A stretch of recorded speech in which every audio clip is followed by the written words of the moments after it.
Traffic നിയമപാലനത്തിൽ Ernakulam city പോലീസിന്റെ hi tech പദ്ധതി വിജയം കാണുന്നു. നഗരത്തിലെ പ്രധാന ജംഗ്ഷനുകളിൽ ഒളി ക്യാമറകൾ സ്ഥാപിച്ചതോടെ നിയമലംഘനം നേർപകുതിയായി കുറഞ്ഞെന്നാണ് എറണാകുളം സിറ്റി പോലീസിന്റെ കണക്ക്.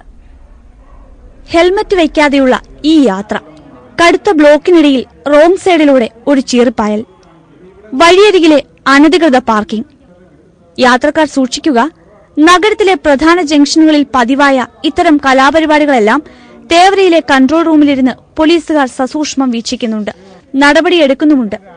ഒളി ക്യാമറ സ്ഥാപിച്ച ശേഷം 5500ഓളം കേസുകളാണ് ട്രാഫിക് പോലീസ് രജിസ്റ്റർ ചെയ്തിരിക്കുന്നത്. പിടിക്കപ്പെടുന്നവരിൽ 70% നഗരത്തിന് പുറത്തുനിന്ന് വന്നുപോകുന്നവരാണ്. ഒളി ക്യാമറയെ നഗരവാസികൾക്ക് ചില്ലറ പേടിയുണ്ടെന്ന് ചുരുക്കം.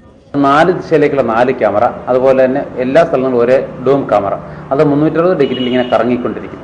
ഈ ക്യാമറ വെച്ച് കാരണം നമുക്ക് ട്രാഫിക് വയലേഷൻ അല്ലെങ്കിൽ ട്രാഫിക് എല്ലാ വിധത്തിലുള്ള ഒഫൻസുകളും നമുക്ക് കാണാൻ കഴിയുന്നുണ്ട്, അത് പിടിക്കാനും കഴിയുന്നുണ്ട്. ഇവിടെ ക്യാമറയിൽ നോക്കി നമ്മൾ പിടിച്ച് നമ്പർ കുറിച്ചിട്ട് അത് കൺസേൺഡ് പോലീസ് സ്റ്റേഷനിലേക്ക്, ട്രാഫിക് സ്റ്റേഷനിലേക്ക് നമ്മൾ കൊടുക്കാറുണ്ട്. പിടികൂടുന്നതിലേറെയും സ്വകാര്യ ബസ്സുകളാണ്. അമിത വേഗം, തെറ്റായ വശത്തുകൂടിയുള്ള ഡ്രൈവിംഗ് തുടങ്ങിയവയാണ് കൂടുതൽ രജിസ്റ്റർ ചെയ്യുന്ന കേസുകൾ. പിടികൂടിയാൽ 3500 രൂപ വരെ പിഴയും ഈടാക്കും. ട്രാഫിക് സിഗ്നലുകളോട് ചേർന്ന് ഏതായെങ്കിലും ദൃശ്യങ്ങൾ പകർത്താവുന്ന അത്യാധുനിക ക്യാമറകൾക്ക് വാഹനത്തിന്റെ നമ്പരും പേരും സൂം ചെയ്തെടുക്കാനുമാകും. ഇതിന്റെ നിയന്ത്രണവും കൺട്രോൾ റൂമിലിരുന്ന് തന്നെ നടത്താം. പദ്ധതി വിജയം കണ്ടതിനെ തുടർന്ന് കൂടുതൽ ക്യാമറകൾ സ്ഥാപിക്കാനും നിയന്ത്രണങ്ങൾ കർശനമാക്കാനുമാണ് സിറ്റി പോലീസിന്റെ തീരുമാനം. മനോരമ ന്യൂസ്, കൊച്ചി.